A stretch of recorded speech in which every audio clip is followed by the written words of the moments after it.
I suppose good manners requires that I at least identify myself to you. I'm Shawn Martin. I teach New Testament and the occasional Old Testament class at the Aquinas Institute of Theology over in Midtown. And I can't even claim to be the B team today. I'm the C team. Gary Hogan was supposed to be your celebrant today, and he was double booked, and we're buddies, so he texted me, because that's how Gary likes to communicate, and ordered me to show up here this morning. And I am nothing if not obedient. And my area of academic specialty is Pauline literature, so I always have to resist the temptation to turn every homily into a seminar on Paul of Tarsus. Fortunately, today, I don't have to resist that temptation. Because it seems to me that this selection from the second letter of St. Paul to the Corinthians gives us the key toward understanding that wonderful story that's preserved for us in Luke's Gospel of the prodigal son. Paul talks about the identity of the Christian as an agent of reconciliation. We are ambassadors of Christ, he says. We implore you on behalf of Christ to be reconciled to God. For Paul, the hallmark of the Christian community will be this effort, this kind of energy that is expended toward the business of reconciliation. And that's, I think, harder to imagine than we might think. I think most of us are used to being reconciled with people with whom and for whom we have a great deal in common. People who belong to our class. People who are educated. For instance, graduates of Washington University. We're used to being reconciled to people who share our assumptions about life. We're used to being reconciled with people who adopt, shall we say, our core values.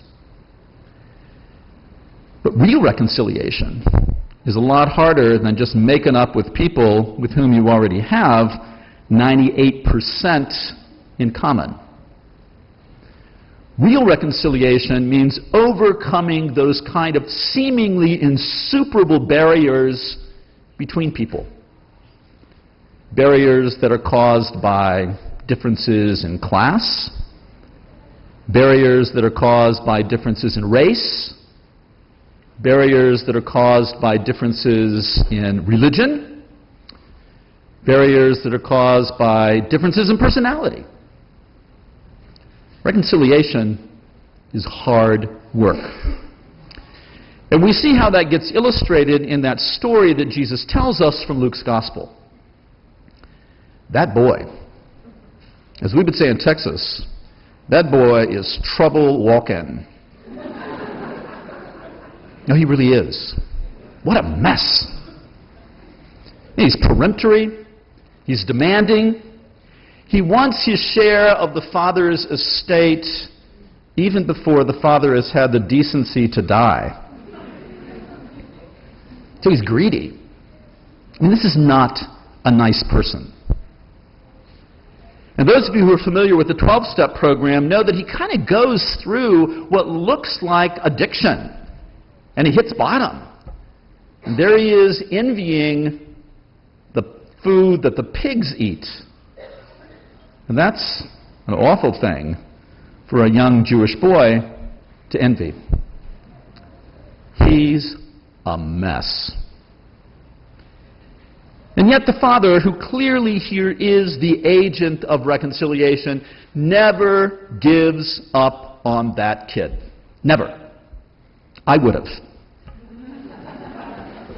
I would have said, get yourself into a rehab program.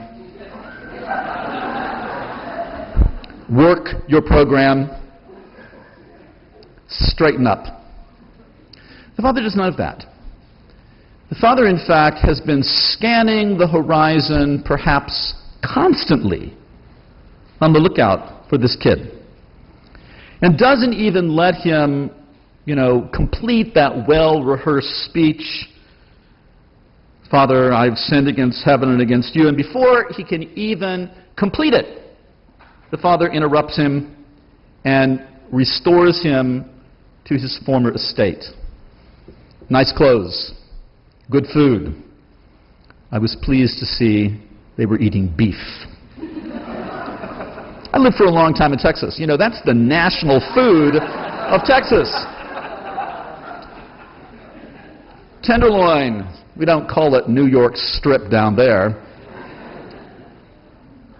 But the reality is, everything that the boy has not simply lost, but in fact wasted, is restored to him.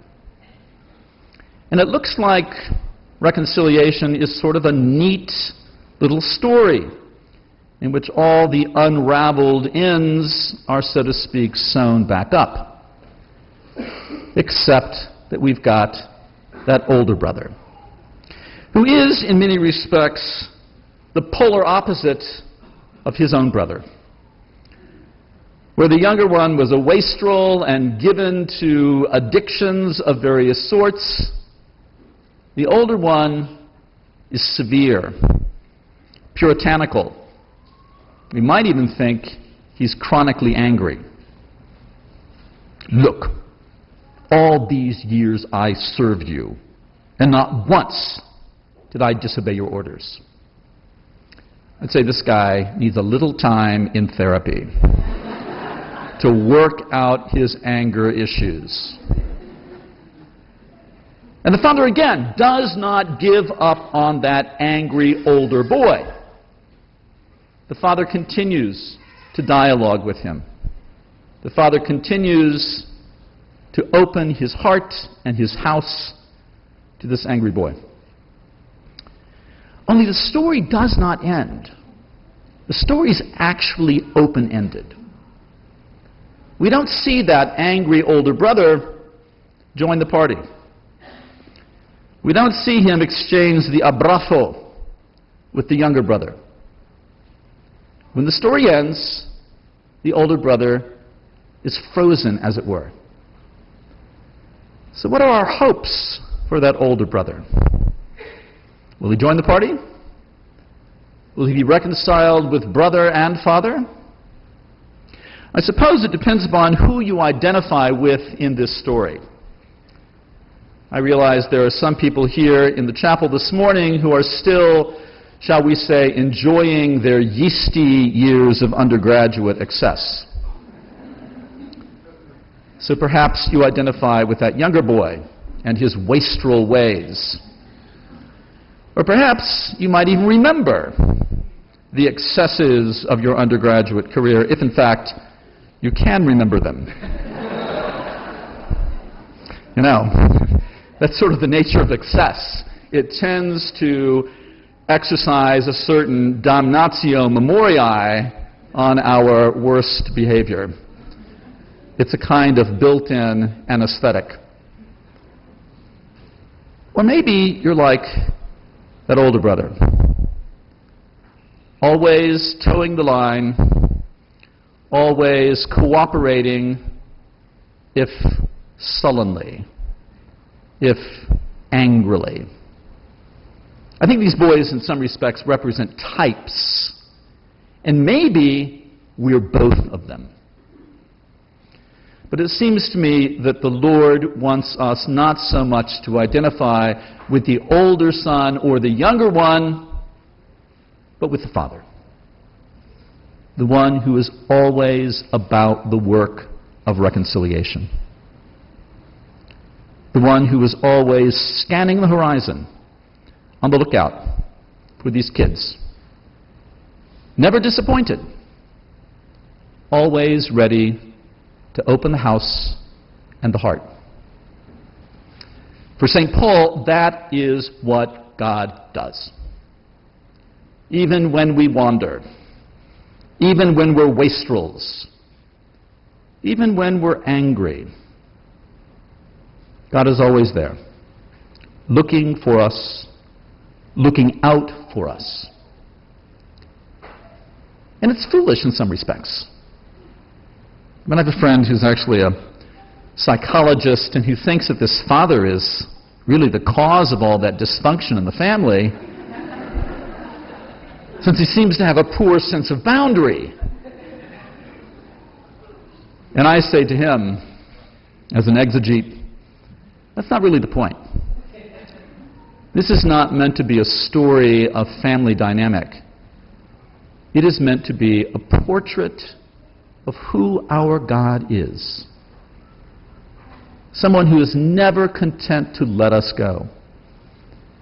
Someone who, even if we think we've wandered into some sordid back alley, is nevertheless drawing us back with cords that, though they may stretch, they may never be sundered. So here we are, the fourth week of Lent. I think it's more or less over. How did it go? Were you able to resist the blandishments of chocolate? Were you able to put aside that glass of Pinot Noir that anesthetizes you against the 10 o'clock news? Were you able to refrain, this was my pledge, from, shall we say, salutes in traffic?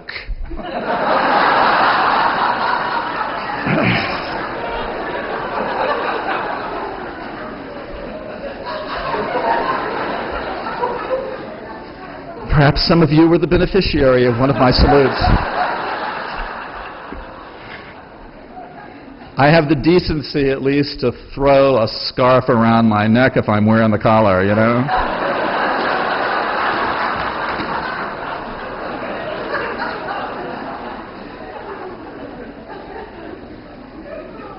I hope God forgives that. I hope you forgive that. Lent gives us an opportunity to be like our God. Lent gives us an opportunity to be like this father in the story of the prodigal son, to be about the work of reconciliation. Not just with people that we like, but with people for whom we have little fellow feeling. We are ambassadors of Christ. We implore you on behalf of Christ, be reconciled to God and to one another.